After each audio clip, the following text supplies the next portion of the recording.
Hey guys, this is Anthony Morganti from anthonymorganti.com, and this is episode 62 of Photo Critiques. And in Photo Critiques, people send me in some of their best images, and I critique each shot with suggestions on how they can improve it. And today, I'm pleased to critique the work of Charles Bush. And Charles sent me in a nice variety of images, and about half of them are black and white and half are in color. So I kind of sorted them that way, and we're going to start with the black and white ones. And this first one, uh, this is pretty cool. He used a subtle pattern that was already there in the scene. And what we have is this lighter patch of grass, then a strip of a little darker grass, then a strip of lighter grass, and a strip of darker grass. And it works real well. So I encourage everyone, when you're out shooting, and you're shooting landscapes specifically, look for these subtle patterns that are already there in nature and see if you could exploit those in your shot like Charles did here. So it's a really nice shot. I really like the processing. We do have the subject, which is this old broken down truck in the field. The only thing I could suggest, it's my personal preference, is, we got this uniform color, well, I shouldn't say color, uniform like luminance all the way around the outside of the frame.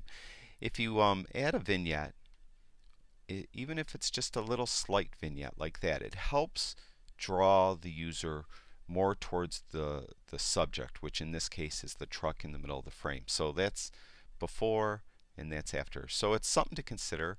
You could even go heavier if that's your style. So there's before, there's after. I think it always helps draw the viewer's interest towards the middle of the frame. This is a shot of the church. It's kind of a stark black and white, and when I mean stark black and white, I mean we have not a lot of variance in the shades of gray. We have either very dark or very light. There's not a lot of in the middle, the sky, and that's about it. This is a distinct style of Charles, I think, and it's nice. I'm not, going to tell him he should be any different. What people you might want to consider, people who do this, is you might want to bring shadows out a little bit. The reason why I'm going to say that is I mentioned in previous critiques, if you're going to print, the dark is always harder to print, the dark shadow area. It's hard to get any definition, any detail that's in that dark area. So it what comes out normally just really dark. You don't really see the individual shingles. So especially if you're going to print, definitely don't keep so much dark. So I would open up the shadows, and when you open up the shadows, you could see more detail in the shingles, and you see more detail in the stone foundation. So something to consider. There's the before and there's the after. This is an interesting shot. This tree is like a photogenic tree, and it's just the way the trunk and the branches are real craggly shaped. Not sure if craggly is a word, but it's pretty cool. I like it. The trouble though with the shot in general is the scene itself. It's real busy, especially the background behind the tree. You can't really enjoy the branches, how they're so bent and gnarled, and the way they look is because the background is interfering with it. Now, what can you do? Well, maybe in this scene, I wasn't there, maybe you could walk around 360 degrees and get a different angle on the tree, and you'd have a less busy background. Now the foreground's okay and the immediate background's okay. It's what I'm talking about is this background that's right behind the tree. It's just interfering with us viewing the tree itself. The other thing you could do is, if you have a really pretty wide angle lens, I'm talking something between 12 and 24 millimeters, generally what you would do is you'd get really close and you'd get really low and shoot up at the tree, so you have the sky as your background. Usually that'll work. You could do something like that, and it's a whole different idea of the shot. It's a whole different look, but it might be something that would look really cool. So that's something to consider, is get a wide angle lens like 12 millimeters and get real close and shoot up and see how that works. This is a pretty cool shot. Again, I think this is Charles' style. I've noticed with the black and white. He tends to have very stark gray, meaning we have some very light grays and dark grays and not a lot in the middle. And I like how it works in this shot. I think it's perfect. Very nicely done. This shot too, we do have some more variance in grays, but there is still not a lot of it's it's either there dark or it's either light. There's not a lot in the middle. Very nicely done. The scene itself, you could take it two ways. It's really overgrown and this is old, or you might want to go back a different time of year, maybe early spring when it's not as overgrown, and the old wagon wheel in the ground becomes more of a focal point of the shot than it already is. This is a very nice shot. I was looking, the focus is very good. Uh, we do have a lot of this plan in it and a lot of the background. That's fine. I like the idea. It kind of gives you a different look because typically we'd zoom in closer, or we'd like to zoom in closer, and I think that would be a strong shot too. But I do like this shot. Let me just show you the shot I'm talking about. Um, when I say zoom in, I mean pretty much something like that.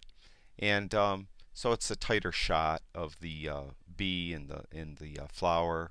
The background is still, you know, nice bokeh, adds to the image. So that's something to consider. It's just different taste, I guess. Very nice shot. We have the meandering river, helps lead your eye through the shot. Even though it looks like it's midsummer, we do have a lot of variance of green, so it's really nice. It's not all uniform, just like a dark green. A lot of different shades. It adds to the shot. Another scene, which probably get a great shot too if you went back in fall. It'd probably be a really cool shot. But this is fine, looks really good. The only, again, my personal preference is I would go down to the effects panel in Lightroom and I would add a vignette. And the vignette, again, it just helps draw your eye more towards the center of the shot. There's the before and there's the after. It is personal taste, but it's something to think about. Most photographers that I learned from use the vignette, so it's something to think about. Shot of the bird. The focus is pretty good on this one, pretty tight on the eye, which I like. Again, it's a little far away, so we got a lot of the pine tree in the shot. I think on this one it would be better if you did crop in a little tighter. Preferably you'd like to do this in camera, not afterwards. But if you could just crop in a little tighter, I think it puts more emphasis on the bird, especially because the berries here of this branch are in front of the bird, not behind the bird. So it's kind of obscuring the bird a little bit. So I think if you got in a little closer, it would be a better shot overall. This shot here, I love the idea. Notice what Charles did. He has the bird to the left and the eye is to the left so that the bird is facing the larger open part of the screen. That makes it look a lot better. If the bird was on this post, it wouldn't look right. Hopefully he'd be facing the other way. The only issue I have with this shot though is it's soft. The focus isn't very good on the eye of the bird. I noticed on Charles' shots on each one, the lowest ISO he used is ISO at 200, and most of the shots he's doing are detail shots where we're not doing something that is necessarily purposely shot soft. We're doing stuff that we want detail. So because of that, I would suggest that he try to use a lower ISO. Now some cameras don't go lower than ISO 200, so if that's the case, always try to shoot at ISO 200 if you can. If you could go lower, ISO 100. Some cameras go down to ISO 50. Go as low as you could go, and you get better detail in the shot. This shot's very, very cute. Now, in general, I'm going to say in general, a lot of people always send me emails and stuff about when I say things, and they don't hear the when I say in general part. They only hear what I say after in general. In general, when you shoot an animal, you want to get all of it in the frame. So you don't want to cut off his hind legs. This is a chipmunk, I think. So you want to get it all in the frame. Or if you're going to get a head and shoulder shot, that's fine. So in general, when you shoot this shot, you would like to get the chipmunk's head and shoulders, and that's it, in the tree. Or you'd get all of the chipmunk in the shot.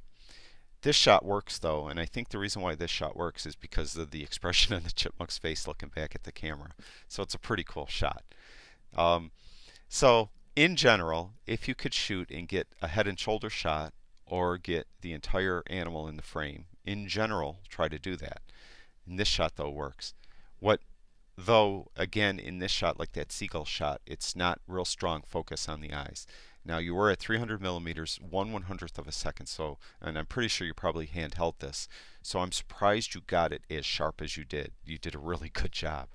But try to focus better on the eyes, if possible. Use a lower ISO if possible.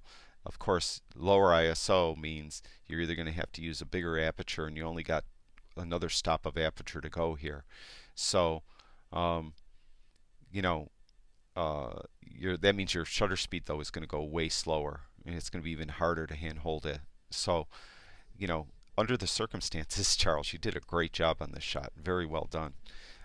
So that's it for Charles. All the suggestions I really can make is try to use a lower ISO whenever you can, and try to be a little more careful about focusing on the eyes of the animals that you're photographing. And other than that, you have a great photographic eye. Everything's really cool. In post-processing, consider using a vignette. Look at things, look at great photographers on like 500px as you look through the flow of 500px and you look at all the shots, and you'll see a lot of the landscapes the photographer put on a slight vignette to help the viewer's eyes go towards the middle of the shot. So consider that as well. That's it for episode 62. I'd like to thank everyone who watches all my videos. Thank you very much. And if you can, go over to my website, anthonymorganti.com, and see all the photography stuff I have over there. And go over to YouTube, and if you haven't already, subscribe to my YouTube channel. I'd really appreciate that. And that's it for now. I'll talk to you guys soon.